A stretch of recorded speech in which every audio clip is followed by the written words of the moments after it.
attendance this evening. Tonight's Writers Speak is pleased to present Screenwriter Bill Collage in conversation with our own Annette Chandler. Bill and his partner Adam Cooper have been involved in more than 30 feature films and have created 4 shows for network and cable channels. Their initial success in the film industry came from comedies, but since they've broadened their range to include projects that deal with historical figures such as George Washington, Doc Holliday, Wyatt Earp, Cleopatra, and Moses. Concerning the latter, Bill and Adam didn't shy away from depicting the often difficult themes of God and religion.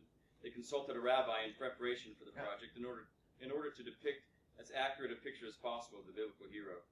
A courageous professional and a tireless craftsman, Bill has not only found success over a number of years in a very difficult industry, but he's also established a reputation as a highly sought after talent. His film credits include New York Minute, Accepted, and Tower Heist, in addition to numerous films in development such as Marco Polo and an adaptation of Moby Dick.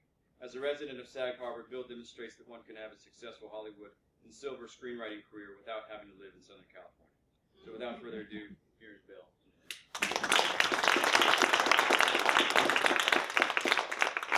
It's great to have you, Bill. It's always rough when you hear New York Minute. Trying right out Why there. is that? Why is that? You know, it didn't work out so hot. Well, we're happy to have you, and I'm going to try to focus on craft and process. But I know you have a lot of anecdotes, and so we'll let our audience ask about some of your experiences. Whatever to help. But what are you working on right now? Literally turning in Cleopatra for the BBC, which is I guess you'd call it a series. It's a 1-hour dramatic series, but we pitched it with a beginning, middle, and end. So there's 38 hours charted out. So there'd be 4 seasons, 8, 10, 10, 10. You know, pretty cable version of Cleopatra's life story from when she took the throne to when she died. And we're turning that in right now. So you and Adam are expect to write all 38 episodes? Probably wouldn't. In this case, you write the pilot, and then they would pick it up, and then we would probably write 2 to 5 per season. Mm-hmm. And then as the show creator, you become an executive producer, so you build a writer's room, and then you have to, kind of take care of everyone else's drafts that they turn in. Mm-hmm. But it's like a team sort of effort. So I don't think we would write all 38. There's a lot of reasons why that wouldn't be the smartest thing, probably. Well, with the success of the Tudors, I would imagine that you have a really good shot I like the Tudors. at something very successful. I know, I thought the Tudors was amazing. Yeah, we're working with the woman who's like the lead producer on it, who now is the BBC, was the lady who was the executive producer of Rome. So it's like a super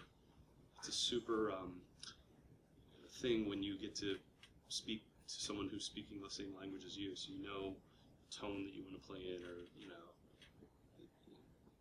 different shows on TV have different tones. So, like, there's that show Spartacus, which is, a really cool show if you like that kind of super violence or whatever. Cleopatra on the page could read like that, but it's going to be done in a different tone, which is more like the Roman tone. Talk about tone if you can, because in my class we often talk about tone, and it's difficult to define.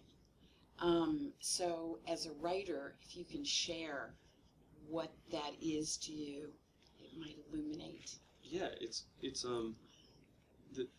if you're lucky enough to be in a process where you're working with a director, the tone question becomes a lot easier because you have conversations with the person that really matters the most in the process. What movie are you trying to do? And that's a good thing. But if you're really truly beginning the process, you have to find ways on the page to kind of indicate what tone you're in. And historically, I think Adam and I have been challenged with that because we were known for doing a lot of funny stuff. So when we were transitioning, like right after the writers' strike, which was like 2008,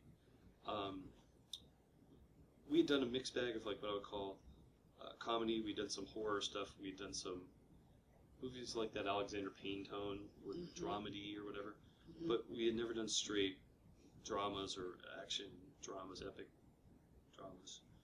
And so when we were saying like we're going to do Moby Dick, or we want to do the Ten Commandments remake, which is ultimately this Ridley Scott Moses movie, people thought we were like doing a funny take on it. You know?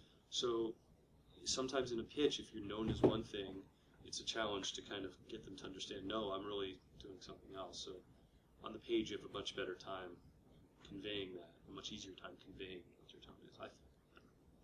So I noticed that you've done a number of adaptations, and we have a lot of novelists in the room. How do you approach a novel to adapt it to a screenplay? Do you work with the writer? Do you avoid the writer? How do you approach the novel itself? And if you can share the difference, it would also help. What is the difference between a novel and a screenplay? I was going to make like a funny joke about like working with Herman Melville is, or whoever wrote the books of Moses, whoever actually wrote them. But we've done a lot, and we've done a lot of original stuff too. But like our first real big adaptation was a book called The Dante Club, written by Matthew Pearl's big bestseller. And Matt's like this brilliant guy, roughly my age, and we optioned the book from him with our own money to do the script as a calling card to suggest that we were able to do things like Moby Dick or Ten Commandments, like things we wanted to do. It was a serial killer movie in 1865, Boston. It was about America's first black cop who didn't have the tools to investigate the crime he had to, figure out. And the movie never got made. But it was a great experience working directly with him. And since then, we adapted a book called Incarceron by Catherine Fisher, which is this big young adult novel at Fox 2000, which hasn't been necessarily made yet, but maybe will, maybe won't. You never know how these things work out. The same experience applied where, we called her on the phone. She lives in England. And we talked to her a lot. And even right now, we're doing on spec a feature adaptation of Amy Waldman's The Submission. Mm-hmm. And Amy, we had lunch together, and interestingly enough, she and I work at the same little space sometimes together, so we'll see each other. And it's really helpful when you partner with the author.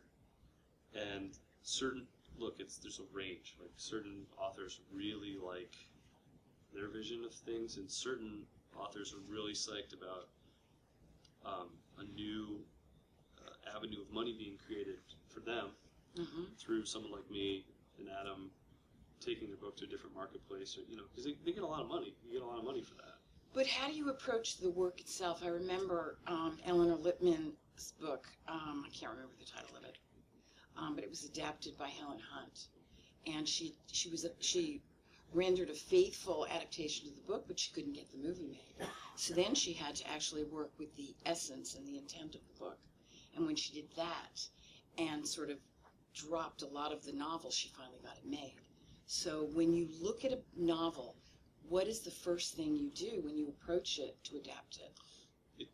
What do you look for? It totally depends. To me, I'm always looking for what's the movie version, right? So with the Dante Club, it was about the poets. It was Whitman and a lot of guys like that who translated Dante's Inferno into English for the first time. They were the core characters, and a minor character was Nicholas Ray, America's first black police officer. And we quickly figured out no one's going to see the movie anyway, but no one's going to want to see this, Sean Connery and these old guys who are farting around in dusty environments talking about Dante. The cool character was this first guy who didn't have the tools to investigate a crime, and how they were his collective Hannibal Lecter, and he got the tools from them at a time when it was impossible to do that, to solve these heinous crimes. So we turned the book inside out in that case. With Moby Dick, we took Call Me Ishmael, and we made it the last line in the movie. So it was kind of like, this is the story of the guy who got on the boat as an orphan, went through a surrogate father experience where they have in Starbucks competing, for his soul, sort of competing for his soul, and then he survives, and he wanted to be a writer, and he ends up saying, "Call me Ishmael" to somebody who finds him, and from this experience, you're going to get Moby Dick. So in each case, you have to kind of look at where your opportunity lies.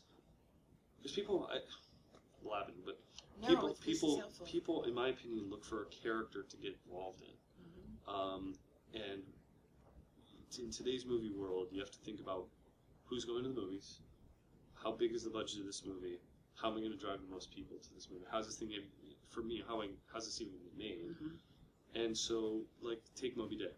You know, the character of Ishmael, we called him New York. He was an anonymous kid from New York. And in the book, like, there was a Sag Harbor in the book. You know, the wheelman was Sag Harbor. And they just called people from their names. And so we were like, that's our way in. Because you're not going to follow Ahab. You're not going to follow Starbuck. People aren't going to get in touch with that. So we wanted to give the audience a surrogate. So who's that guy that's going to learn, who's going to grow, who's going to have the most opportunities to find conflict, make friends, change? Does that help at all? Yeah. Does it? Yeah. So, I can keep laughing. I want to sort of, I have another question about, writing an original screenplay, but you mentioned budget, so I want to go back to budget. I mean, you and I talked briefly before, and you've written very low budget films that you hope to produce yourself, as well as higher budget films for Hollywood studios. And the question I have is, and I think I'd like, you to talk so we can learn from it. Do you write to budget, and what does that mean? Sure. I actually haven't done a ton of low budget stuff. Certainly not independent stuff. But the question is really two different things. Historically, for me, there's been a range of experiences. But like right now, I think what would be beneficial is the movie industry, the studio movie industry, seems to be gravitating around larger budget, event-driven, franchise-driven productions. And there are certain numbers that make sense, and then there's a bunch of numbers in the middle where that doesn't make sense, and then there's a bunch of numbers down low that are like, hey, that's That good makes too. sense. So I would encourage whomever to think about, how this is where this is going to fall in those categories. Because if you, for instance, if you have like a historical piece with a black male lead, so it's 1865 Boston, black male lead, you're in a big budget movie that only is going to succeed in the marketplace if 2 or 4 guys in any given year decide to be America's first black cop. You've just really limited your chances for success because it's expensive and whatever. But if I did that same, the plot could basically play the serial killer thing. There's clues. If I wrote that as a low budget serial killer thing set in the Hamptons or wherever, you get a Coen Brothers movie, and you get a movie like one of those great Blood Simple or one of those types of things, and it could be amazing. So it depends what you want to do with your career. We always wanted to kind of play stadium rock, and And you're doing that. we're trying. Yeah. It seems to be The other night I watched the Oscars. I'm sure you did too. And I think it was a producer. I can't remember who, but someone got up and said, "Well, what's really important is the story, not the script." Did you hear that comment? Yeah, And I went like, "Oh, yeah. how did you feel about that?" I know. I felt fine about that. You did? Because look, no one really ever reads screenplays. Right. I think you and I talked about this briefly. Like, one of the things that took me too long to kind of figure out is my audience. Like, you sit down at your computer or whatever you're doing, and you're like, I'm writing, and people are gonna love this one. Forget people. Like, you're only writing for like 4 people. There's like the junior, and then your producer, and then there's the junior at the studio, and then the studio executive. That's it. Maybe there's a director, so that's like the 5th guy. And if you're in a really complicated situation, you might have like 11 people. But there's no people. So you really have to figure out how to communicate to those people. And a lot of times, reading a screenplay is one of many things that these people are doing in any given week, or they're reading many, many, many screenplays. And so you have to be able to convey your story in a way that resonates. And if you can have some amazing sentences in there, and somebody could say yeah, they're a really good writer. That helps you, but look, there's some really successful screenplays that have been really bare bones scripts. You know what I mean? But the story is there. Right. Especially in comedy. But doesn't it take a really good screenwriter, a really good craftsperson to get the best out of the story, to actually make the best or create the best, write the best film because they know their craft? I mean, you take The Godfather, 10 different people could have written The Godfather. Yeah. But it was really Coppola. I totally agree. I would possibly even, though, argue or suggest that that's a case of storytelling. Like, he took a look, I mean, I'm sure we've all read the book and we've all seen the movie. That was, to your point, like, that was a really interesting approach to the story and the way that those scenes laid out. And, you know, I haven't actually read The Godfather on the page in terms of what the script looked like, but my guess is that the win at the Godfather script was the way he composed the story. You know, like, take a thing like Amadeus. Like, you're going to take the Mozart, you know, life, and then it became a play, and those devices that were used were masterful, and the way one thing led into the next, and what those people said and did on the screen. I don't know what the descriptions of Austria were like, or, you know, but the way it laid out was the brilliance. Right. I think a lot of times that wins the day in screenwriting, because I don't think anyone's going to believe that like a screenwriter in general is some masterful writer, as opposed to, I think, a lot of, you know, novelists and, you know, those are real writers. You know, these people are there to read the thing, as opposed to me. They're ultimately, the goal is to watch the thing. I'm like an architect or something. You know what I mean?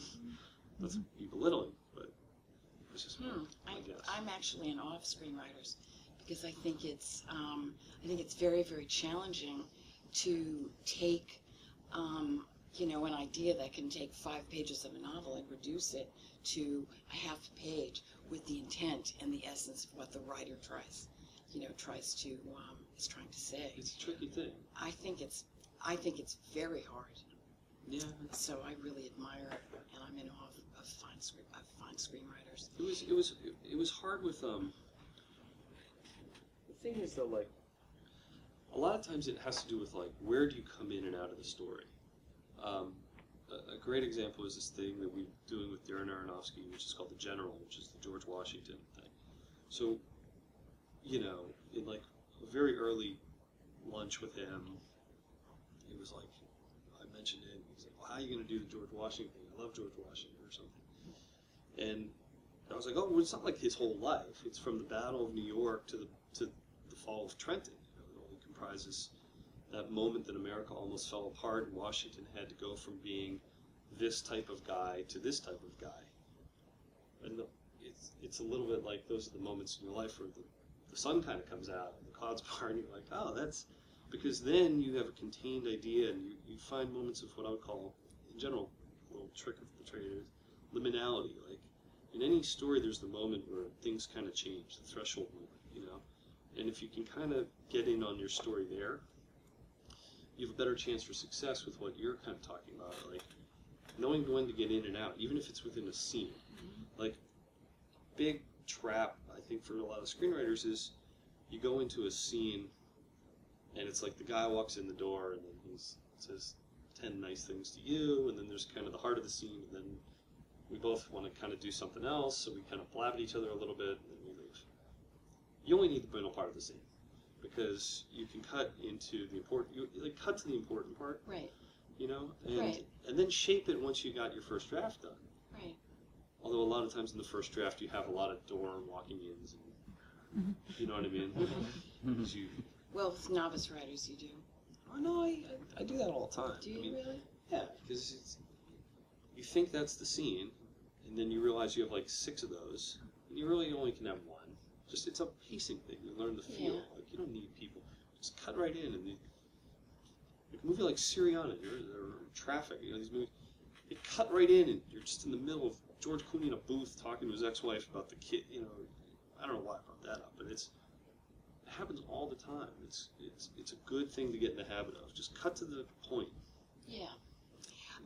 What about your process? I mean, how does your day go? Do you outline? Do you have a number of pages that you aim to complete each day? No, I don't. Outlining, happens here and there, but I try and type every day. I more or less do type almost every day, and I know with working with a writing partner, hopefully if I'm not writing, he is, or there's a lot of days we both are, so you tend to get a lot done. And then, I typically like to type more in the morning because as an East Coast person, the phone calls start to happen and emails start to happen after, let's say, like 1 o'clock. And then around 4 o'clock, you have another opportunity to type because everyone in Hollywood basically goes to lunch at 1 o'clock. It's like some weird rule or something. So you have another chance when no one's bugging you. And so those are two little bursts I have, and I mean, it's impossible for me to sit there and crank it out like 8 pages or 8 hours a day. But there have been days that I can get 10 pages done. But most of the times, if you're satisfied, kind of going through the previous day's work, maybe going back through some other stuff, adding on 4 to 6 quality pages or something, that feels pretty good to me.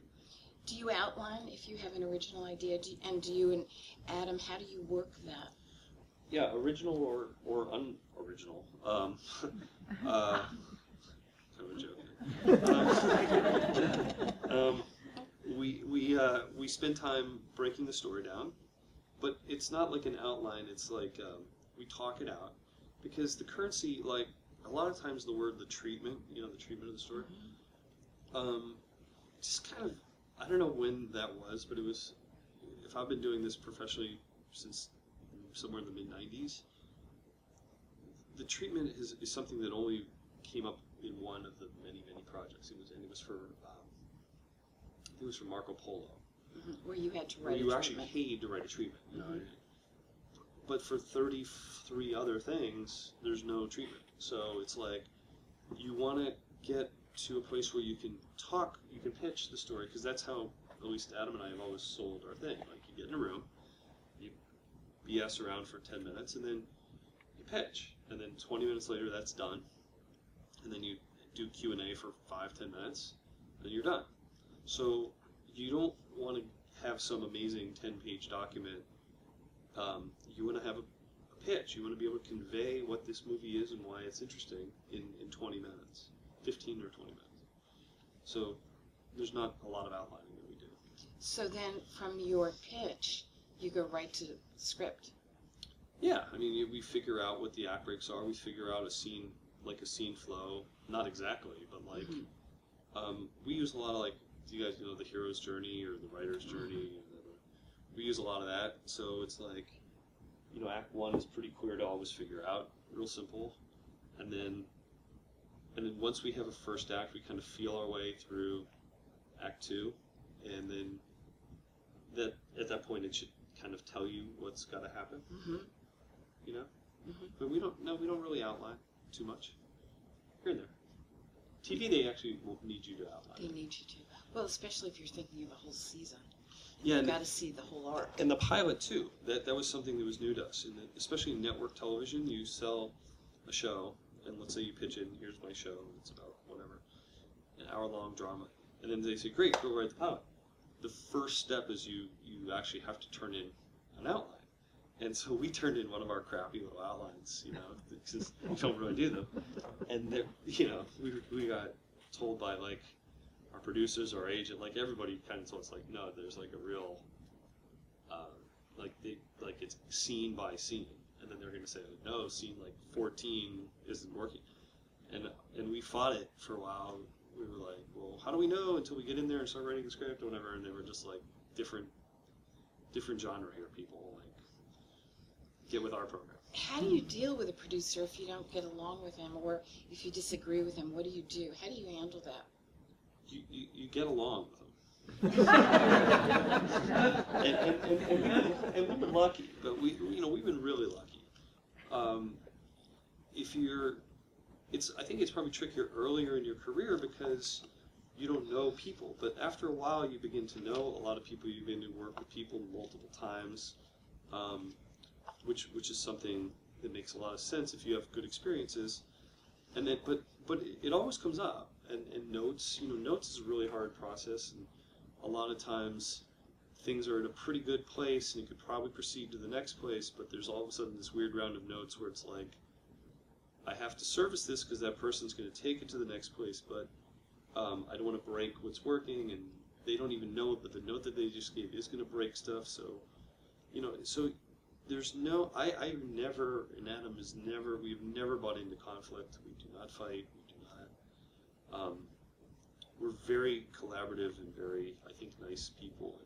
And But if you disagree with a note, do you say, I don't, this is going to be a problem, so you try to make it work? No, you find ways to explain the math, like, that one's a little tricky because it might screw up, like, there's always a domino effect. And you never want to have an emotional reaction to anything on the initial call for that type of thing.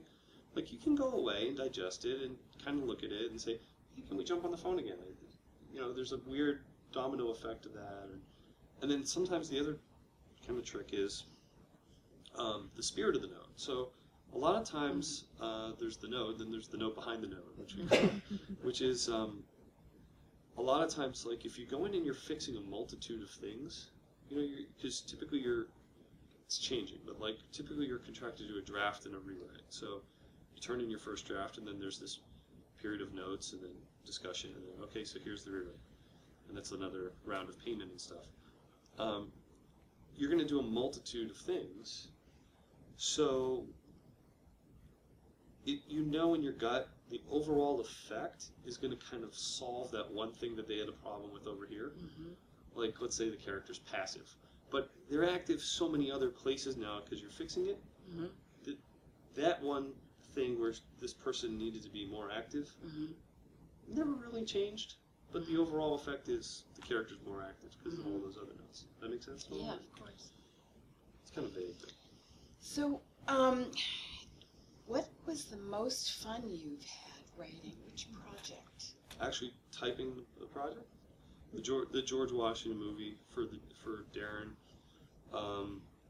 He was here recently. Was he? Yeah, what was he doing? Making Noah's Ark. Oh yeah, Noah's Trebek. Yeah. I was at the set. It was amazing. Yeah, he's awesome. That was a great experience. Totally understood the movie before we went to type it. Typed it very fast. He had very, very clear. It's kind of the stupid thing, but like if you can work with a great director, it really helps your life because they're very smart, and so he had very. And they have a point of view. Yeah, they have very clear thoughts, and they know how to articulate it. And Darren's a writer himself, which is, if you collaborate with other people who are writers, it's another really cool thing. And then the rewrite went very simple. And the other one was, like, the later drafts of the Moses movie were really a good experience. Because the first one was just really long, and it took us a while to gain confidence that we could actually move time a little bit differently and end the movie with the 10 Commandments, and then there's, instead of going 40 more years before he doesn't cross the River Jordan and dies, there was a way to get around that problem where he did the 10 Commandments, we got the sense that they were all on the move, and we go kind of right to the end of the story. And once we figured that out, the whole piece really took a good shape. It'll be interesting to see what Steve Zalian does with it. Steve Zalian's rewriting it. He's right rewriting now. it? Yeah, Oh, wow. If you want someone to rewrite you, That's who you yeah. are. So, it seems like you're doing a lot of biographies. Is there a reason for that, or have you just...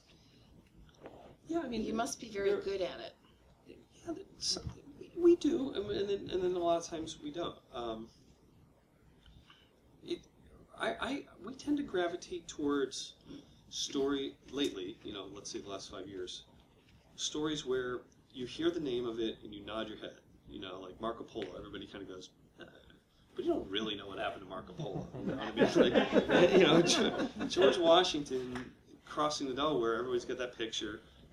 Yeah, maybe we know some stuff, you know, but there's a lot of what we call like cinematic midrash that you have to create, you know, filling in the gaps between the bullet points that everybody knows happened. And that's where it's challenging, because you have to be able to kind of go into whatever this sounds so horse poopy, but like what the emotional truths of that moment are, probably. You know, like if you're George Washington, your army went from 20,000 to 1,500, and your Westminster coming up, and the river's freezing over, and the worst jerks in the world are going to cross and kill you, the Hessians. You know, you got to kind of transport yourself into that emotional moment and be like, well, this is probably how he was feeling when he poured himself a glass of wine and said to John Glover, we're going to cross before they cross and do our thing. And John Glover probably was like, dude, I got a wife and 2 kids. Like, you know, it's, you know, they were humans too. And you can extrapolate it all the way back, we think. And Cleopatra, that's been fun. With Doc Holliday, that's been fun. Working with Ron Howard and Doc Holliday has been super fun, because Ron's dad, Rance Howard, is 85 years old. He was one of the original cowboys that taught, you know, like John Ford's posse of actors how to, you know, lasso and do stuff. Rance is an aficionado on this stuff. So you begin to understand, like, these people were real people. And if you're a guy who's dying of tuberculosis and you know, you're 26 years old, because no one understands from Val Kilmer's amazing portrayal, but, you know, Doc Holliday was 26 years old. And you're dying, and, you know, you're not going to have a lot of fear when you're playing that card game and the other guy's going to, you know, call you a cheater, and you're going to shoot, you know. Okay, so if you got shot, you're probably going to be dead in a year anyway, so. Right. Like, So you're really putting yourselves in the shoes of you got to kind of think about it, Yeah. or try to. Try to. So how did you even get into screenwriting? Always wanted to do it. I went to college in Michigan. My family certainly was thinking I'd be like a middle manager at Procter & Gamble or something, you know, and that looked like a pretty good idea, because, you know, I grew up in like a farm in Erie, Pennsylvania and stuff. And, then Pittsburgh, and my dad and mom both had jobs, so I was like, if I could get some sort of gig like they had, that would be like a cool thing. And then, you know, you're in college, and, you know, you watch a lot of movies, and you start. I was reading a lot of books. Like, I was really reading English classes and stuff. And I was just thinking about movies and watching movies, and I was like, I'd like to try that. And unlike this type of thing didn't exist in my world. So there was 2 classes at Michigan for screenwriting. There was like level 1 and level 2. I took them. And what's funny is I'm still buddies with my screenwriting professor, who's gone on to be the head of Hunter College, and he's written a couple books on it and stuff. He's never done screenwriting like for the movies. He's written a bunch of stuff. He and I get together like once a month and pal around.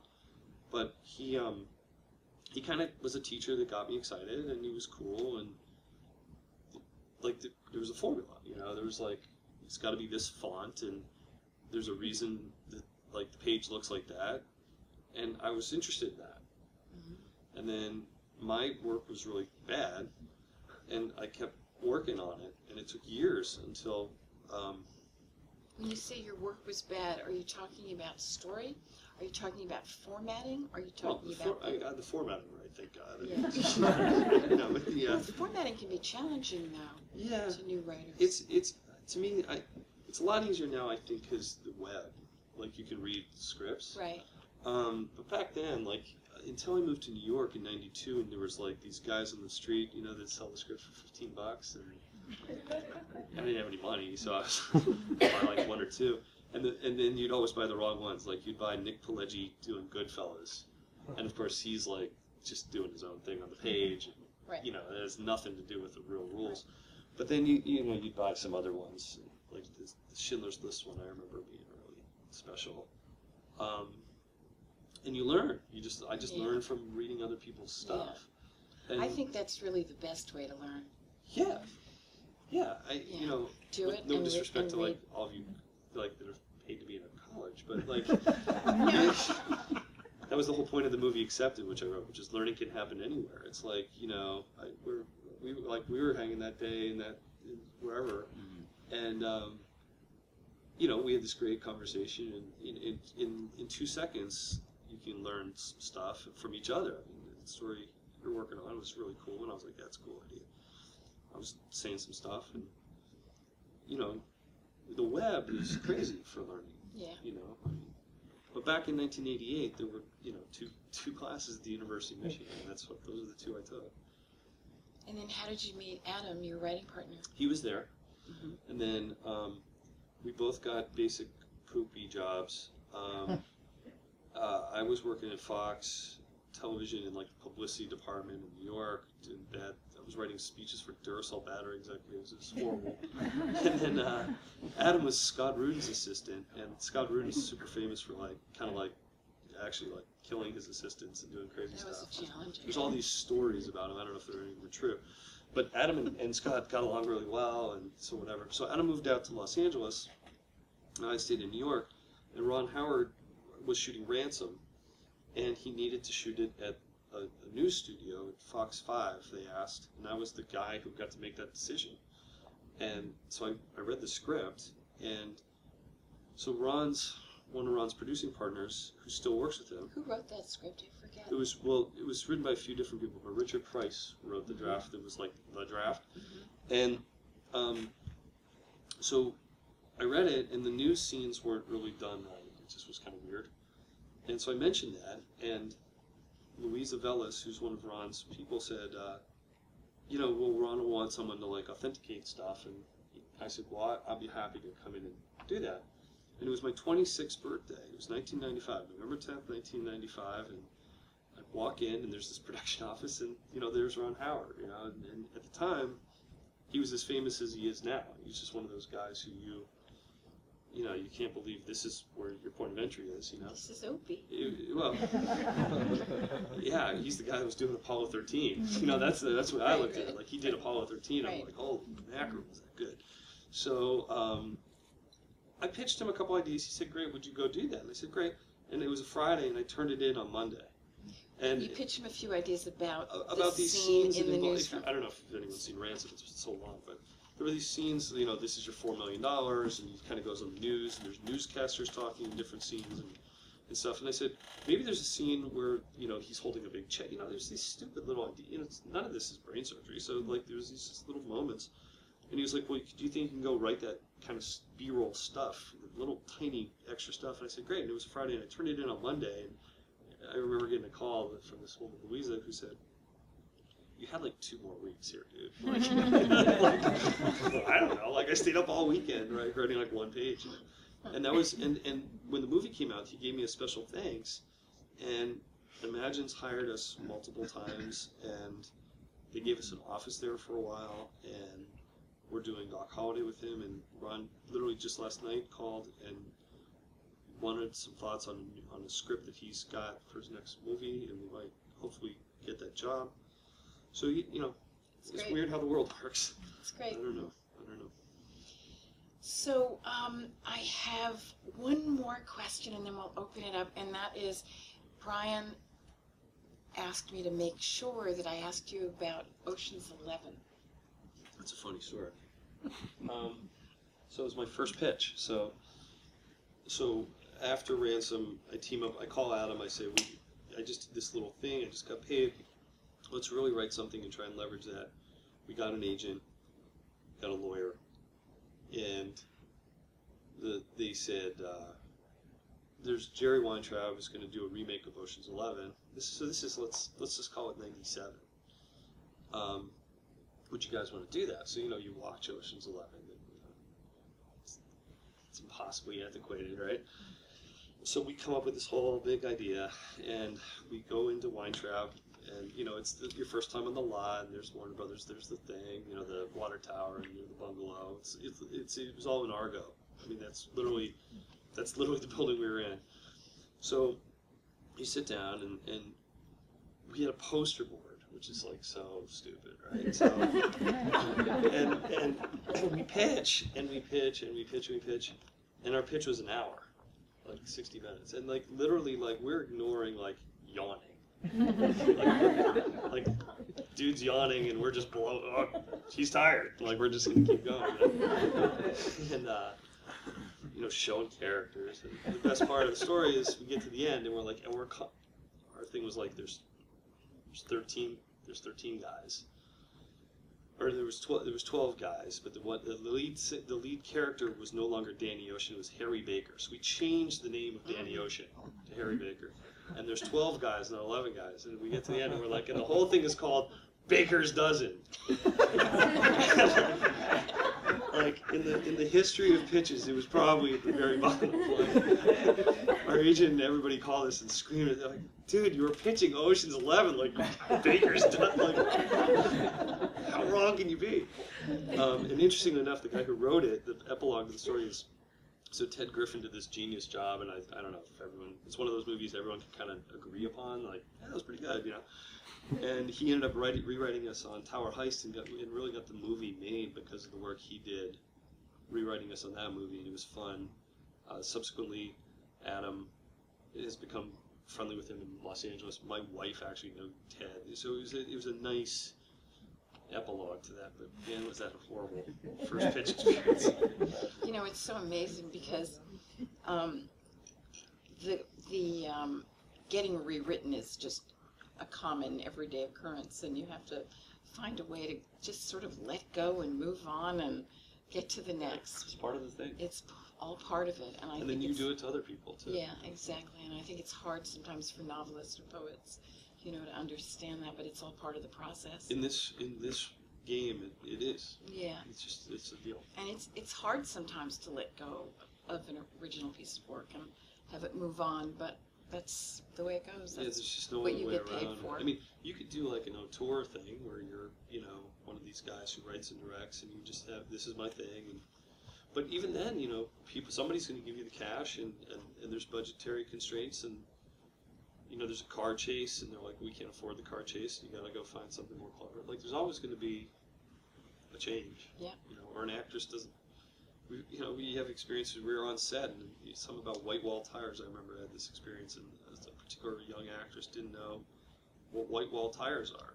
You're like, really? You gotta, you change the whole joke because there's a whole joke involved there. But you gotta go fix it. She doesn't. I was like, do you want to act? Pretend you know what they are. You don't say that. But in your mind, you're kind of like, oh, go fix it. And she was like kind of famous and stuff. We were like here on the food chain, in case you haven't figured that out. No, I know. Okay, do we have any questions? Yes. You said you did something on spec. That means you don't get paid. Yeah. Unless it's bought. But you're so successful and accomplished as a screenwriter. Why did you do anything on spec? We kind of got used to getting paid, so we never wanted to risk not getting paid. And there's no way to predict what the marketplace will want or not want. And so we just always had more success talking to people. If there's one thing I'm going to say, it's like, don't get married to any idea. I can't stress to everybody enough, like, we have pitched, I can't even give you the number, over 1,000 different things, and done 34. You know what I mean? Like, so we just figured, hey, let's do a remake of My Favorite Year with Peter O'Toole, and let's do it like this and this, and you say no, and this studio says no. Move on to the next idea, you know? So if you took a year or however many months, a year though, because you're probably working, let's say, on something else, or you have a day job or whatever, if you spec that was a huge investment in time, where just talking to these 8 people was a more efficient use of your time to get to a no. And so we spec'd the general, but we had Darren, which was, a different kind of element. And this thing with Amy Waldman, it's no Moreau's directing, and this is that book called The Submission.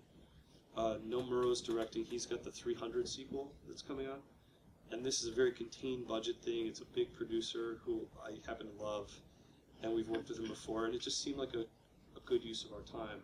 It's about the building of the 9/11 memorial. It's like it's a really good story. It's a bestseller book, so, you know, why not spec that kind of thing? I think we'll probably do it like once a year. Moving on. Yeah. Hi, I really enjoyed all of the elements, but at one point you were saying something about how it's lucrative for writers of novels. I mean, if you could talk a little bit about the economics of, especially for people who write, how they could work with you. Yeah, so I have a bunch of friends that are novelists, and it seems like the gig is, that's a medium where it seems like for the most part you have to write it on spec, right? So you've invested yourself in this, and then sometimes if you've got one out, you get an advance, right? So, you know, I've always been of the opinion if you're just going to be a writer, you got to then plug your lifestyle into how much money you need. So, you know, I think novelists program themselves into whatever lifestyle they're living in. But the way to get like some sort of super, like throw the lever on your money is suddenly your book sells a lot, right? It comes out and it's a hit. And then the other way is to sell the rights to Hollywood, like, because they just give you a bunch of money. And, you know, if a book gets optioned, like, we're doing a nonfiction book called Blood Feud at New Regency, and, you know, the lady got a handsome amount of money. And, you know, Amy Waldman, in this case, got an option fee, which is a small amount of money. I mean, that's obnoxious to say. It's, you know, it's thousands of dollars, you know, a lot of money. But if then gets set up, so let's just say Fox 2000 reads the finished thing and says, yeah, we're going to buy the script. There's another number that's a six-figure something number that she would get. I'm talking completely out of school, but it's usually a pretty nice big number. If the movie gets made. Well, if the movie gets... Yeah. No, if the movie gets set up. Oh, she gets... Yeah, okay. Purchased by the studio. So I'm doing it for free. No Murrow, in this case, owns the option.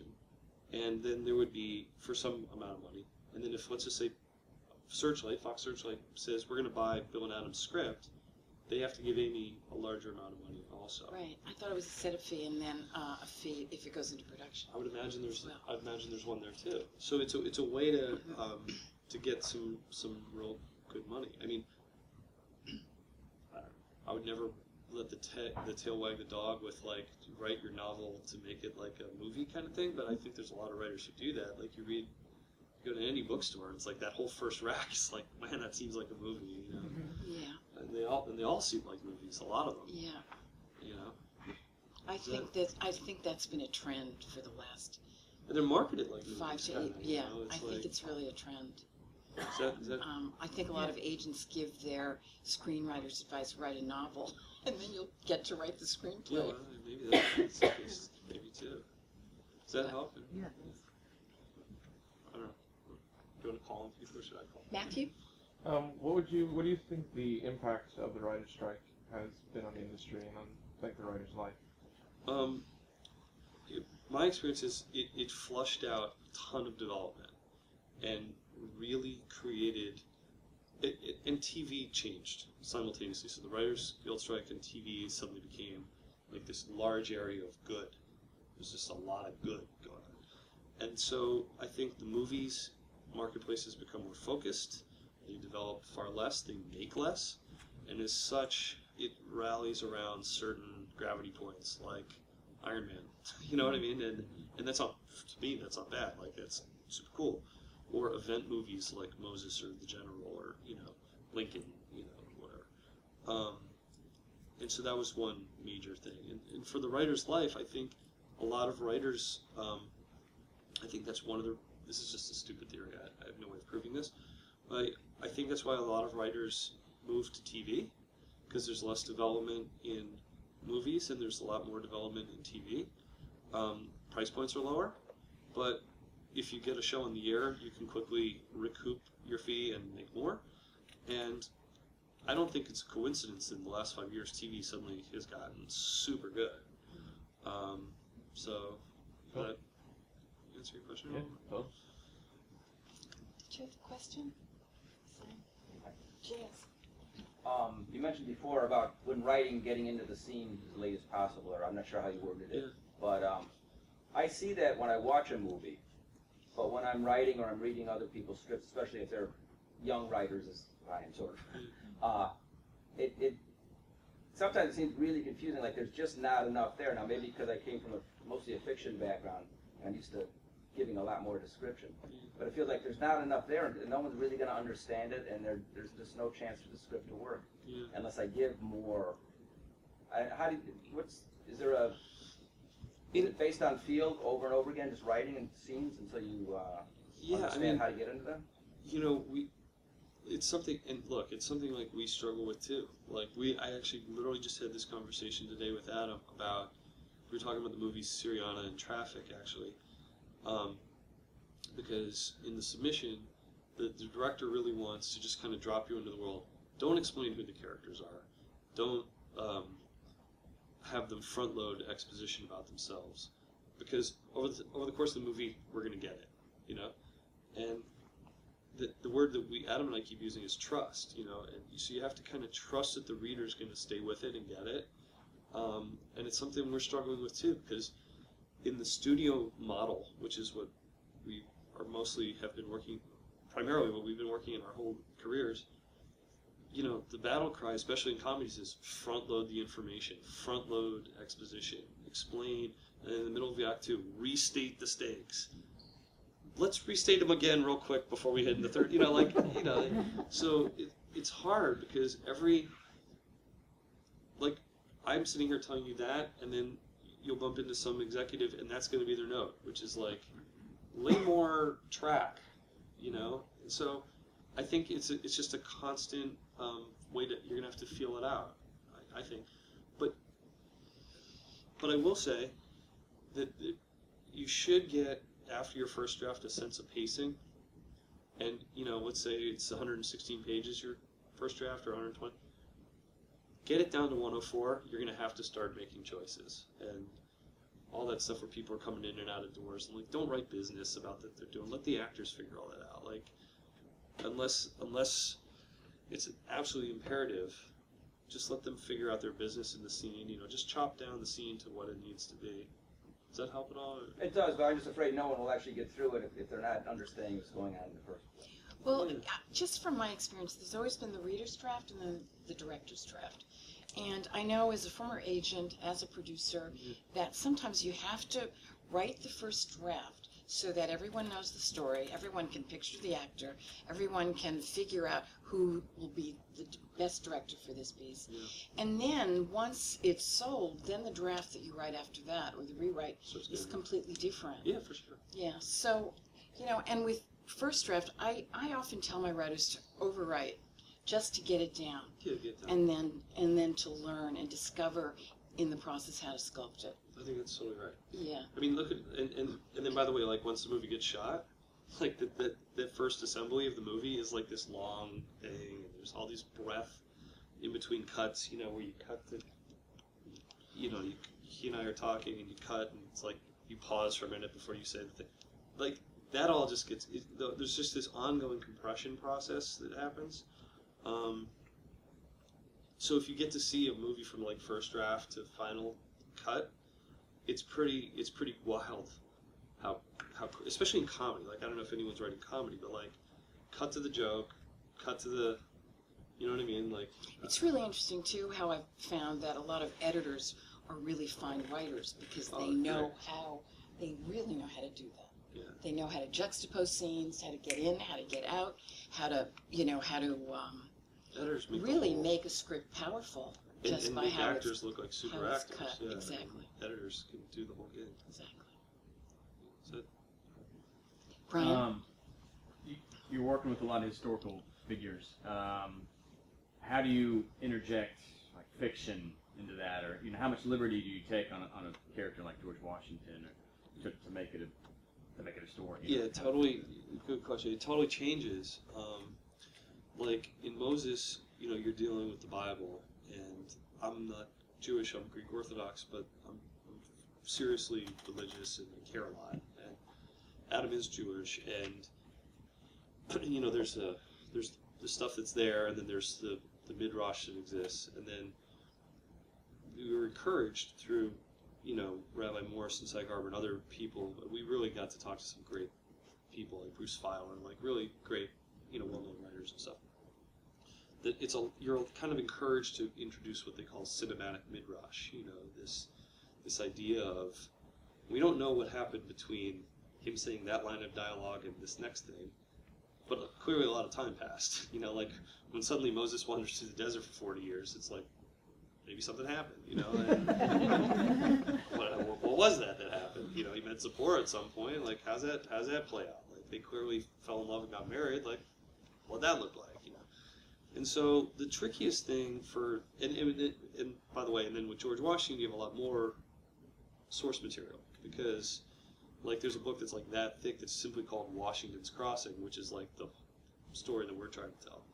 And the Chernow book is that thick, and it's so, and he wrote all this stuff, and so you still have big gaps. And the word that I would use is you kind of just have to really have courage or suck it up and say, I'm gonna take my shot at it, and I mean I'm not doing a weird comparison, but like at some point whoever Shakespeare was or whatever group of people Shakespeare was like, all right, well let's do that historical piece, and Euripides did it, and all these people they weren't there, so you really have to have like the courage to say, well, this is my interpretation of what happened, and it's hard. I mean, it's not hard, it's hard. It's kind of hard. Hope it's hard. Does that help you at all? About 20 years ago, I went to a screenwriting seminar, and they handed out original scripts for Witness and for Thelma and Louise. Yeah, those are great. Right, and I think Peter Weir did Witness, followed the script to a T. Yeah. Ridley Scott, I think, Yeah. did Thelma and Louise, didn't do anything to the script set. At what point does as a scriptwriter, do you give up?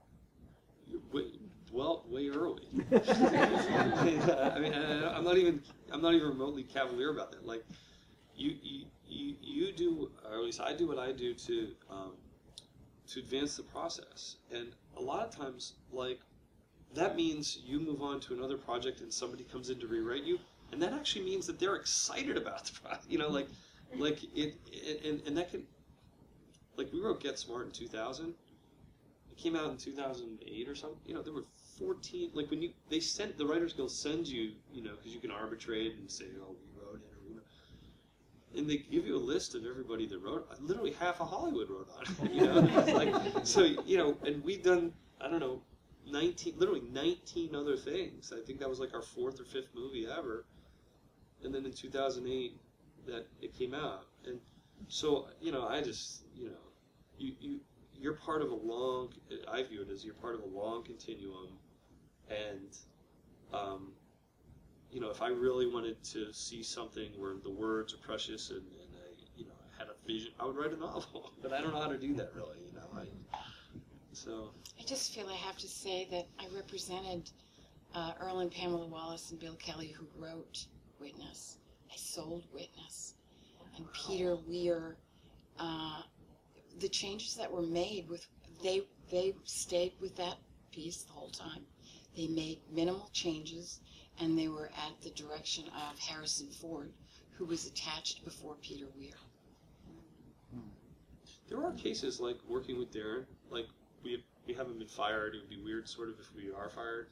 So like you stay on and you get what's called like an all services deal. So you're just kind of paid to kind of be around. And that happened with the movie Accepted. The director was Steve Pink, and we very easily, it actually happened a couple times. We had this all services deal and we're like on set and whatever. And there were literally times when like, we'd waddle over to craft services and there'd be like a really, really successful comedy writer like sitting there with Steve and like Tom Shadyac, the producer of the movie. We're like, oh, we're getting fired, and we just never ended up getting fired. But you do stay around some of your movies. I think over time you have a range of experiences, and I would just note, if anyone's writing TV, in TV you get to be the boss. So in the 2 network shows that we sold that ultimately didn't get made, and HBO is Doc Holliday with Ron, and then this Cleopatra thing. you never go away. You become, other people are writing your characters, and then they give you the script, and then you can futz with it. So it's a writer's medium. Like plays are kind of like a writer's medium. You know, the director doesn't count as much. The movies, you're that guy. Craft services is actually ahead of you. Joanne? Do you do your own research? Oh yeah. Biopics? Yeah? Everything. Yeah. Totally read all the time. Love reading. Love it. It's one of my favorite parts of the job. Learning stuff. Learn a lot of stuff that I'll never make into movies, because, like what I said before, you pitch all this stuff, and like some guy just sent this great thing about the birth of NASCAR, this big fat book, and man, I didn't know anything about any of that. It was great. We're never going to do it, but now I know all about the birth of NASCAR.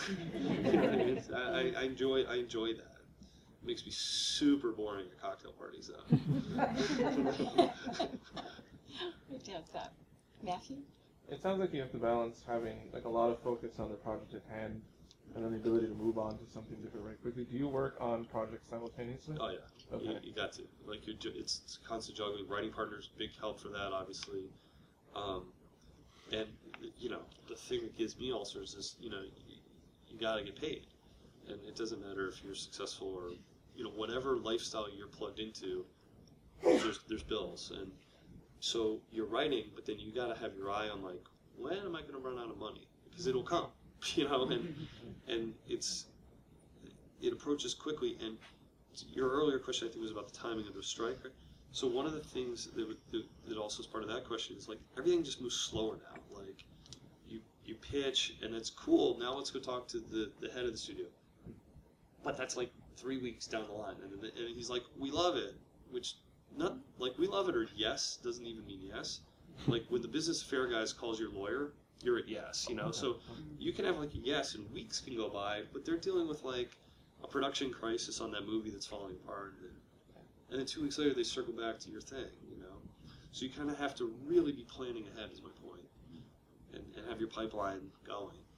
Reading, what are you doing next? What are you research? What are you interested in? You always got to be interested in something. That's the trick. Because by the time the deal closes, it's Oh, anticlimactic. You're just, it's- all right, you've all been right. grinding You know, down, you have all yeah. these plans to celebrate this and that, and then it's like, It's you're so true. exhausted. Like the celebration never. I've never never happened. had the party.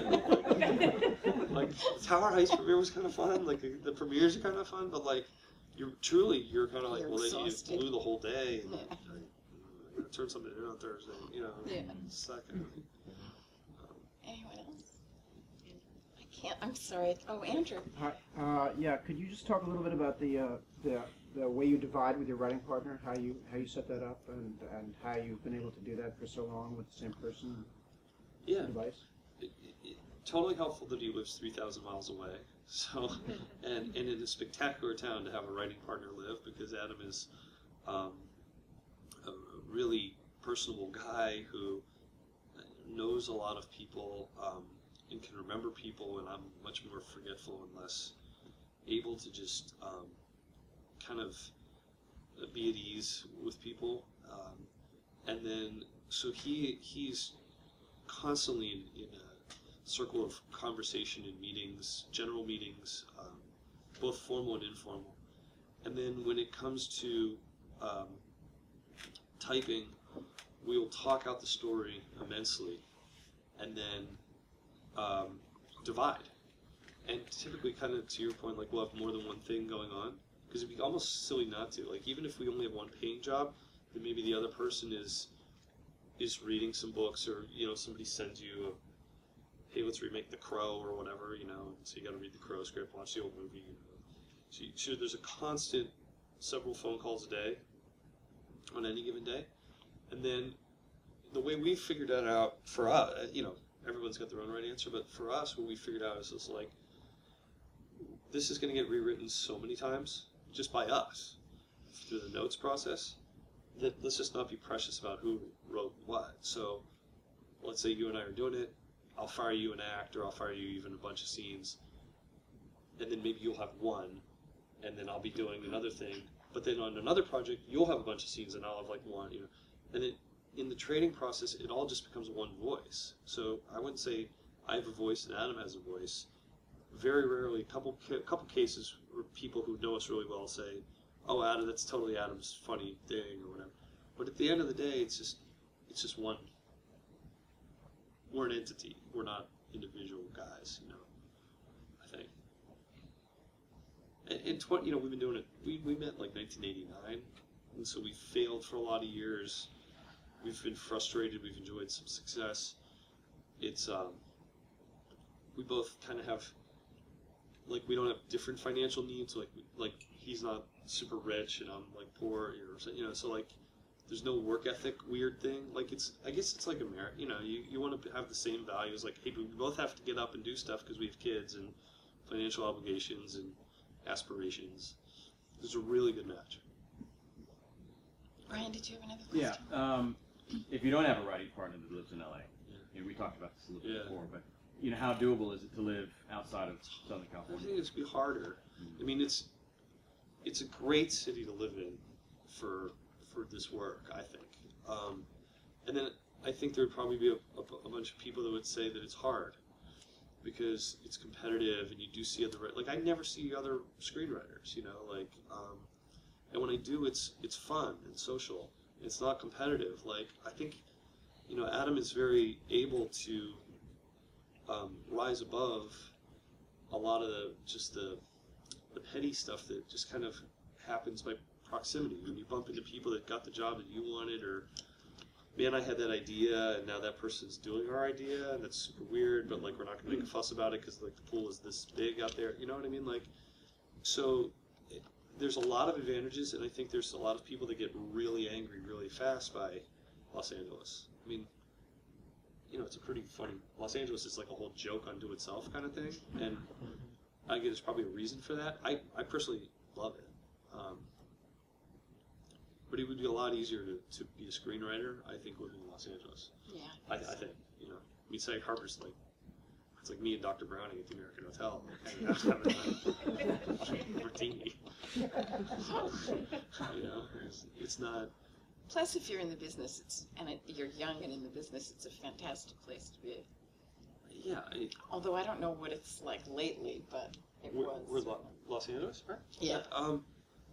Yeah, I think it's gotten in the last 5 years more affordable in certain places because like the market kind of fell apart, and I think more, like there was a time when it was like in the mid 2000s, like it got really expensive, and then everything got flushed out, and nobody has any money anymore, and the quality. You know, the other thing is breaking in is really easier in TV because you can join writers' rooms, so you can write like this really cool spec. In TV, you can spec shows that already exist, which is something I never did. But like, there's this whole other way in it's kind of fantastic. Like, what's a show on TV? Like House of Cards, right? Well, that's a bad example. Well, that's it's not. like cable, Yeah. but It's mostly that way. Scandal.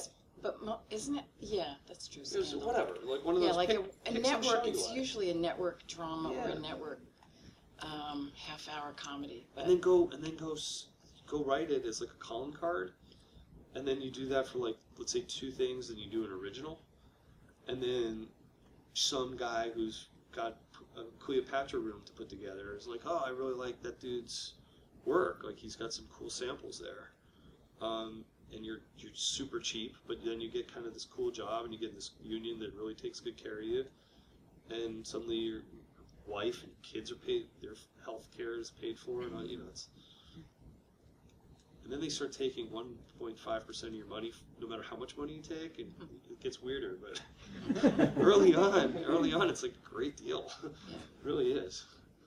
It's a great deal. anyone else?